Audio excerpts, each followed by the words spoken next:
On-air signs. Why do we use them? As video podcasters, I know I'm on air because I'm talking to you right now. Do they still have utility? Sure. Let me show you how.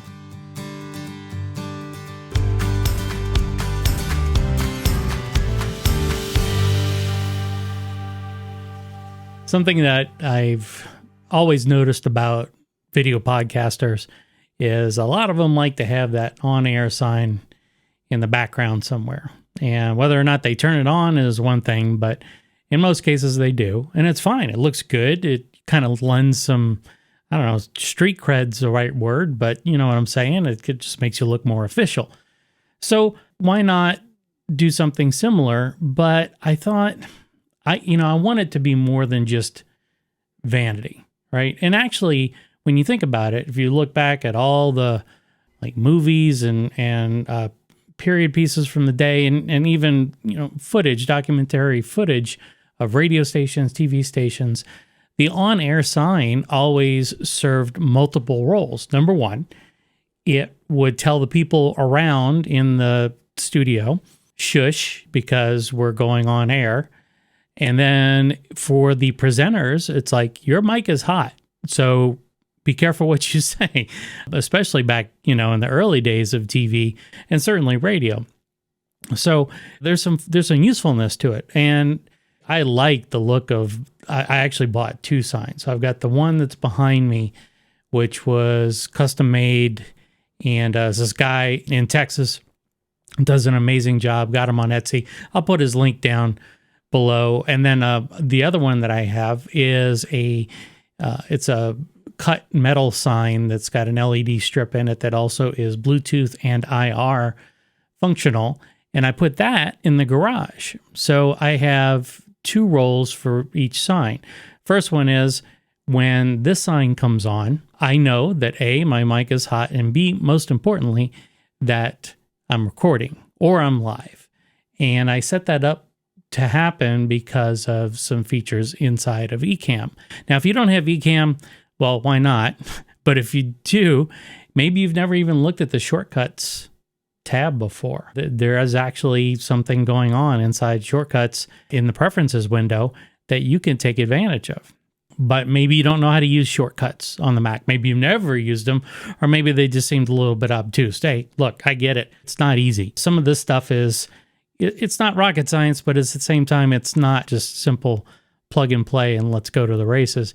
This is definitely something where you're going to have some challenges with basically trying to figure out the flow of things. And I'm not talking about the flow of your show. I'm talking about the flow of the code. So I thought this might be a good time to put together a quick little video just to show you how I did things. You can take it for what it is. But like I said, I've got the two signs. I've got one right back behind me and I've got one in the garage. Now, why the one in the garage? Well, the family comes in through the garage. My wife has a habit of announcing that she's home, and she's Japanese. So she has a very distinct saying that she says that says tadaima. And it's usually pretty loud, and it's right in the stairwell that even though I'm several floors up, just echoes throughout the stairwell and comes right into the microphone. And if I'm speaking, you can hear it. It's just no doubt about it. Well, I appreciate that. I appreciate her announcing herself, but at the same time, if I'm in the middle of a call and I've got the studio door open, well, that's my fault partially, but at the same time, it would be nice to let her know that her and my kids, dad's on live or whatever. And so that when that sign goes off, or when it's not on when they come home, if for some reason I'm on, well, that's on me. And then I need to fix that. So I built in what I think is a pretty foolproof way to make this work. And I think it's something that maybe you might be able to benefit from. So first things first, how did I set this up? Well, the one behind me it's simply just plugged in. It's plugged into an outlet the way that the guy does the cord. He has a little those roller switches that you get on like a lamp cord. He's got that. He has other options as well as bare wire, battery powered, because it's an LED strip in there. There's a lot of options for powering that sign. And I just wanted a simple on off. That's it. The LEDs are just a warm white color. They're fixed. So the brightness, everything, that's all fixed. So I just needed a way to trigger the sign on or off. Well, you can't see it because my head's blocking it, but there's one little cord that I've got going from the back of the sign to the taller sign back behind it over here. And that sign is hiding the cord going down into the outlet. It's pretty well hidden, and I didn't want to have to get there, and the actual switch itself is now behind that painting. That's not going to be very useful. I have to move the painting every time I want to turn the thing on or off, or bend down and go down to the power strip and turn, pull the plug. So I know HomeKit, and I know some of the features of Apple's home automation ecosystem, which is just the home app. Maybe you've never used it. Maybe you use it all the time, but we're going to use it a little bit today to automate some of these things so that you don't have to get down on your knees and plug things in and out, right? You get a couple little simple devices and you're off to the races. So let's start with the first thing you're going to need. This guy. And you can see this just looks like an outlet, but it's got that on the side. Let's do it that way. There we go. That's a QR code. That's a setup code for Apple. So what this does is it's a remotely addressable outlet. So it turns your outlet into a smart outlet, which is really nothing more than an outlet that responds to a command. I don't think that's smart necessarily, but that's what they call it. So what I wanted to do was buy a couple of these and have one for the sign downstairs in the garage. Even though it has Bluetooth, the Bluetooth range it's too far. It's out of range. I can't control it from the studio. And the infrared, obviously, that's not going to work. So wanted to buy a couple of these so I could control both of them. And so I got that. I got the set. I actually got a box of 4, and I think Amazon had them on sale for somewhere between, it worked out to like $10 a plug, somewhere around there. And then they had a little promo going. So depending upon when you catch it, again, I'll put the link in the bottom so you can see what I got, but it works. And you want to make sure, this is another thing. This is the kit. This is from a company called Casa. You want to make sure that it says, whoop, come on, there we go. See that Apple Home works with Apple Home? You got to make sure it says that on the box. If it's not there, or if it's got the other stuff like Alexa or Google Home, that's great, but it's not going to work if you're running your Mac. And if you're running Ecamm, you're running a Mac. So you want to make sure that you have that. That's critical. And generally speaking, thanks to the Apple techs, I'm sure, they have to pay a little bit more percentage to Apple to use that tech on the Apple ecosystem. And so these plugs tend to run a little bit higher than what you can get for something that just works with Alexa, for instance. So you get one of these, or you get a couple of these, and then you use that QR code that was on this guy here, and you have to set it up. But you have to set it up. Can't set it up on your desktop. You got to set it up on your iPhone. And how does it work? Well, let me turn on my little iPhone. There we go. You'll see the up in the upper right-hand corner is a little plus. If I tap that, and I can say add accessory. So I add accessory, and then it gives me a camera view. And then I just bring that thing into view. Boom, it picks it, and it automatically recognizes it as an outlet. Now, that's great. Now I have to stop at this point because this thing's not plugged in. Because what's going to happen next, if I were to say add to home, it would attempt to make a connection. And since this is not plugged in, it's never going to make it. And I don't want to jack this up. So I'm going to leave it at this. But that's all you got to do. Once you do that, then you'll see that you have these other buttons here. So I've already set some up. So you can see I've got the studio on-air sign. That's the garage on-air switch, and then I have a humidifier in here that I've got on as well, which is also really cool. If you set up one of these outlets to work with the humidifier and you have one of the HomePod minis in your room, well, about a year ago, 2 years ago, Apple enabled the ability to read temperature and humidity in a room through that speaker, through the HomePod mini. And so now if I'm trying to keep the room at a certain humidity range, I can pull that humidity sensor on the HomePod mini every now and then and see what the humidity is inside the studio. And in winter months, especially in this studio where I've got 3 Thunderbolt monitors, old monitors that you can fry an egg on, you want to make sure that you have a relatively good humidity in here. And it's not oppressive heat. We're talking like somewhere between 50 and 65%. Not like New Orleans heat, which I grew up with, or humidity and heat. So I've got the humidifier on that, and that's its own switch.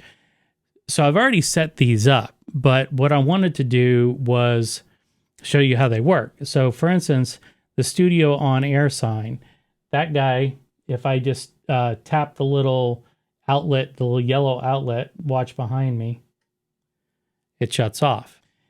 Tap it again, turns on. Really simple. So it's like having a custom remote control for a lot of your devices. So when manufacturers ship you all these remotes, what a pain in the butt. You got all these remotes for all these different things, lights, just various pieces of equipment you have in your room that are a pain in the butt to reach during the middle of a live stream or during the middle of a recording.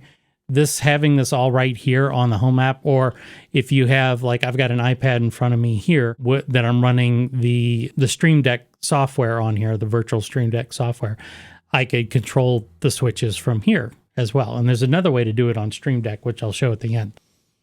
So we've got the lights are all set up, but let me show you how you tell the Mac what to do in terms of putting that switch on or off. So I'm going to go over into, let's see here, and I'm going to create a new script. So the first thing you want to do is you want to go over to, you want to type in the search for apps here. What we're going to do is create a conditional statement, and basically if this, then that, right? And this works great for switches because you're testing a condition. If that condition exists and you don't need to make any changes, then you tell it to skip over and then try the other condition. And if there's nothing going on there, it just exits out. So generally speaking, a light switch or an outlet has 2 states, on or off, right? So you're only really testing for 2 situations. So if you do a if this, then that, that's it. That's all you need to do. So I'm going to type in if, I'll just drag that in. And it says it automatically adds if input condition, otherwise then end if. Now what I'm going to do is go over to my apps and scroll down to home. There we go. And control home. There we go. Select accessory. So we're going to change this right now. So if select accessory, we're going to choose home. And then from here, we're going to go in. So I've got the studio on air sign. So I'm going to select that.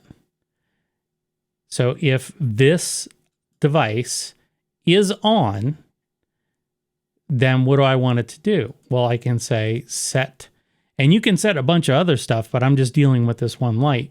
So I can set the on air sign next, and then I can say go off. Now, if I run it, look behind me, shuts off. So I've just created a little program to turn this thing on and off. I didn't even touch the home app. I wasn't on my phone, anything. This is now a shortcut that you can access from the pull-down menu inside of macOS or on your iPhone that's running home, or your iPad or any other iOS device. Any device you got connected to iCloud will mirror your shortcuts. So if you create it on the Mac, it'll work on your phone, which means that you could be anywhere in controlling these switches, which is cool, and you could freak your spouse out at the same time. So we're going to do if on air sign is on, we're going to tell it to stay on, and then we're going to actually change this to if it's off, turn it on. Otherwise, and then we'll go back to home here. We're going to set this on air sign to turn off. So it doesn't really say it here. It doesn't say, it says set on air sign. You have to click on it to figure out what's going on. But you can see here when it's gray in this page, it is basically saying it's going to be off. If I did this, if I clicked it, that means it's on. Okay, that's on state, that's off state, which would be foolish because then you'd have two on states and nothing to turn it off. Okay, so if the sign is off, turn it on. Otherwise, turn it off. Which means if it's on, turn it off. So if I just press it like that, okay. Now, if I run it again, the first statement, is the sign off, is actually not true. So then it's going to jump to the otherwise statement and it's going to turn it off. Ta-da, like that. So instantly you've got a toggle.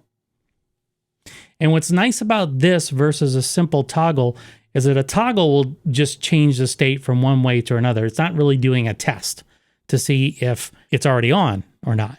But by doing this, if you were to just send it a toggle, that's all it would do is just simply turn it on and off. And it could get out of sync real quickly if you're manually turning it on and then you go to, say, do something and you want the computer to turn it on, but it's already on and you click it and then it shuts it off. You don't want to do that. So this is the code for making this work. One of the other things you can do is you can tell it to notify, show notification, right? So I can, for instance, right here, I can say show notification. I'm not going to say hello world. I'll say show notification on air light. And in this case,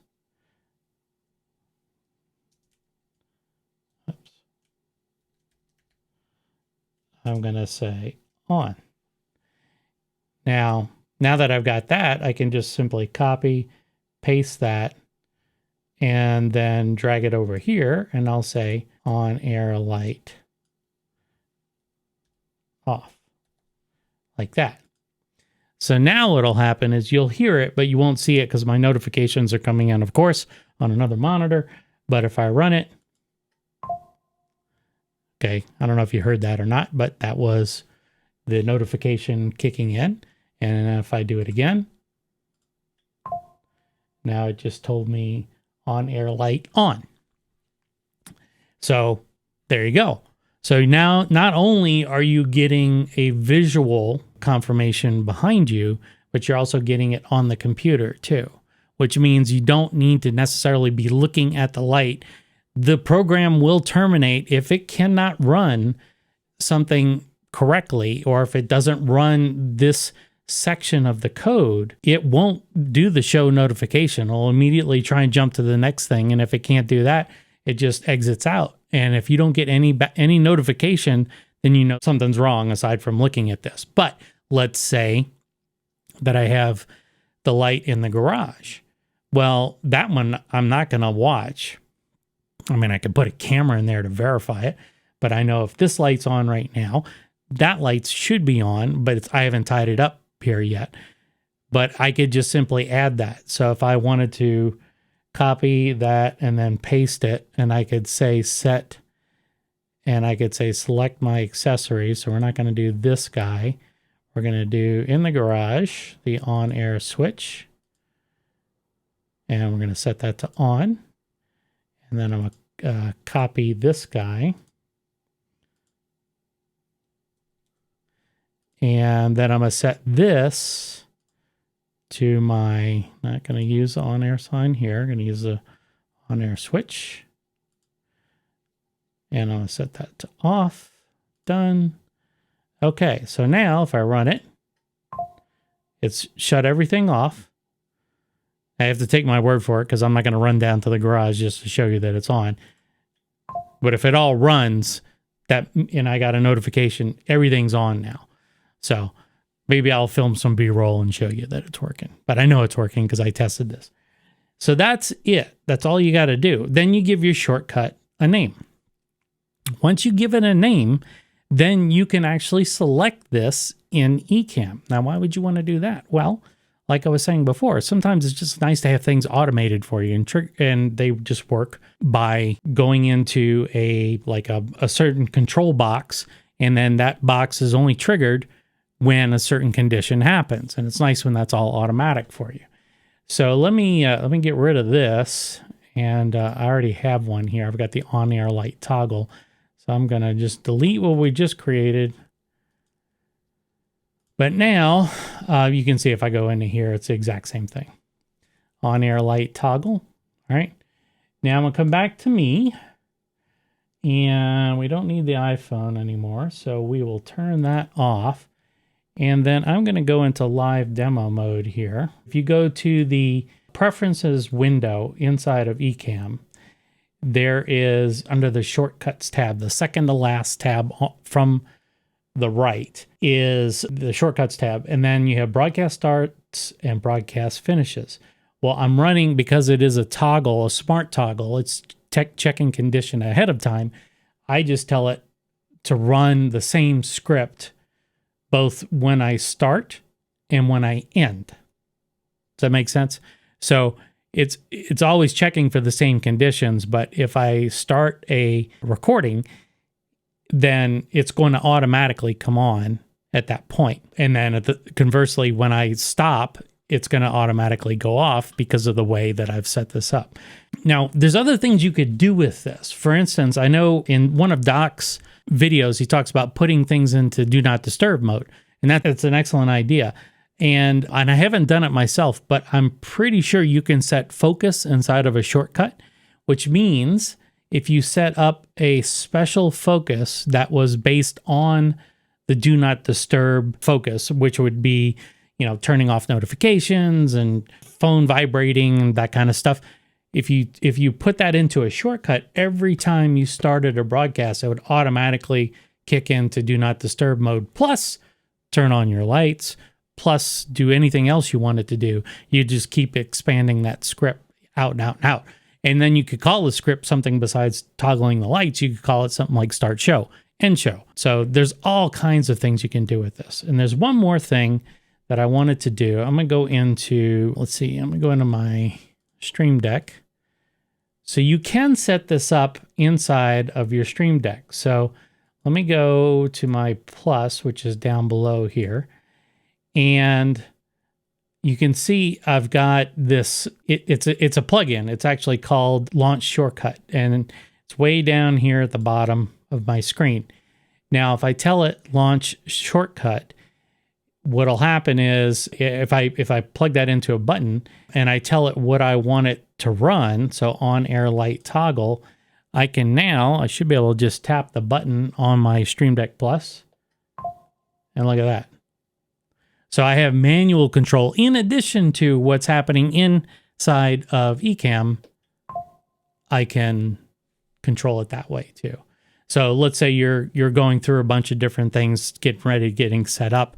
You could create a macro, a multi-action button inside your Stream Deck that just does all these things. And one of them could be running a shortcut, which also does a bunch of different things. So you see how things would get really complicated really quickly.